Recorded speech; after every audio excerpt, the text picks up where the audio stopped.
मैं पढ़ रहा हूं, हिफाजत कीजिए।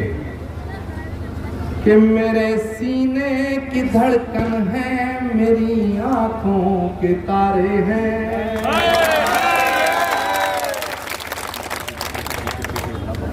और सुनिए,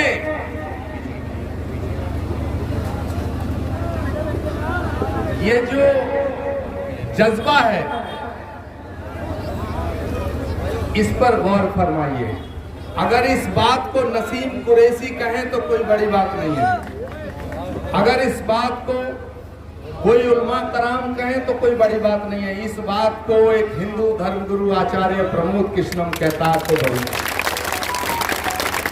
और इस दौर में कहता है, डंके की चोट पे कहता है, कैमरे के सामने कहता है, हाथ खड़े करके जरा दुआओं से नवाज दीजिएगा कि मेरे सीने की धड़कन है, मेरी आंखों के तारे हैं। सहारा बेसहारों का खुदा के वो दुलारे हैं।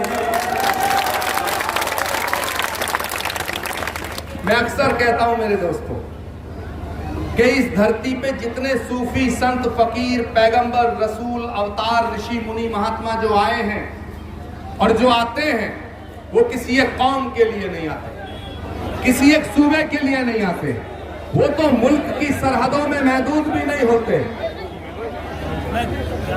कोई बात नहीं, इनके लिए भी ताली हो जाती, कोई बात। मैं कहता हूं, और इसीलिए क्योंकि कोई भी सूफी संत रसूल फकीर महात्मा ऋषि मुनि पैगंबर और अवतार अगर आता है तो पूरी कायनात के लिए आता है।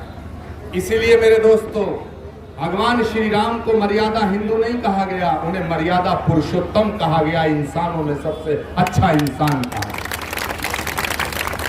पैगंबर इस्लाम को रहमतुल मुसलमीन नहीं कहा गया, रहमतुल आलमीन कहा गया।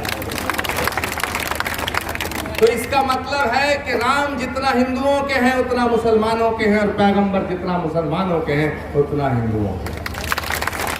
अब मैं पढ़ रहा हूं उनकी शान में कि मेरे सीने की धड़कन है, मेरी आंखों के तारे हैं। सहारा बेसहारों का खुदा के वो दुलारे हैं। सहारा बेसहारों का खुदा के वो दुलारे हैं। और जितने आशिक रसूल है ना, वो सब हाथ खड़े कर लेना, और हाथ नीचे नहीं आना चाहिए इस मिसरे तक कि सहारा बेसहारों का खुदा के वो दुलारे हैं। समझ कर तुम फकत अपना उन्हें तकसीम ना करना, समझ कर तुम फकत अपना उन्हें तकसीम ना करना। नबी जितने तुम्हारे हैं, नबी उतने हमारे हैं।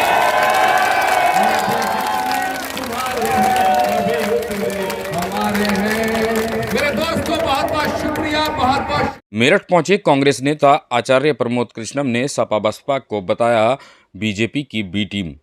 बता दें आपको, मेरठ में कांग्रेस नेता आचार्य प्रमोद कृष्णम पहुंचे, जहां उन्होंने बीजेपी पर हमला बोलते हुए कहा कि अगर सत्ता में बैठे इन लोगों को सत्ता से बाहर करना है तो कांग्रेस को लाना ही होगा, क्योंकि उनको सिर्फ कांग्रेस रोक सकती है। वहीं सपा बसपा को उन्होंने बीजेपी की बी टीम बताया।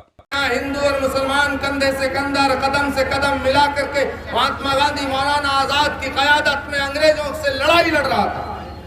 और माफ करना, जब अंग्रेजों से लड़ाई लड़ी जा रही थी तो आज इस मुल्क और इस सूबे की हुकूमत पे जो काबिज हैं, इनके बुजुर्ग अंग्रेजों की जूतियां उठा रहे थे। मैंने वो फिल्म देखी नहीं है तो मैं उस पर कोई कमेंट अभी नहीं कर सकता हूं, लेकिन इतना ज़रूर मैं कहना चाहता हूं कि देश की सरकार की ये जिम्मेदारी बनती है कि अगर कोई ऐसी फिल्म आती है जिससे माशरे में, समाज में नफरत फैलती है तो वो ठीक नहीं है। प्रधानमंत्री मोदी जो कह रहे हैं और क्यों कह रहे हैं कि पूरा देश जानता है। देखिए, कांग्रेस ने कभी आतंकवाद का समर्थन नहीं किया। कांग्रेस के कई नेता आतंकवादियों के हमलों के शिकार हुए। इंदिरा गांधी की शहादत हुई, राजीव गांधी की शहादत हुई, बेअंत सिंह की शहादत हुई, हितेश्वर सैकिया की शहादत हुई। लेकिन आज तक मुल्क के लिए बीजेपी का कोई नेता शहीद नहीं हुआ। ये अपने आप में सबसे बड़ा सबूत और सबसे बड़ी तारीख है। समाजवादी पार्टी, बहुजन समाज पार्टी, ये भारतीय जनता पार्टी की बी टीम है। जब तक समाजवादी पार्टी और बसपा का रास्ता आप लोग नहीं छोड़ेंगे, इस प्रदेश की जनता नहीं छोड़ेगी, बीजेपी को नहीं रोका जा सकता है। क्योंकि नेशनल लेवल पर बीजेपी को अगर कोई पार्टी रोक सकती है, वो कांग्रेस पार्टी है।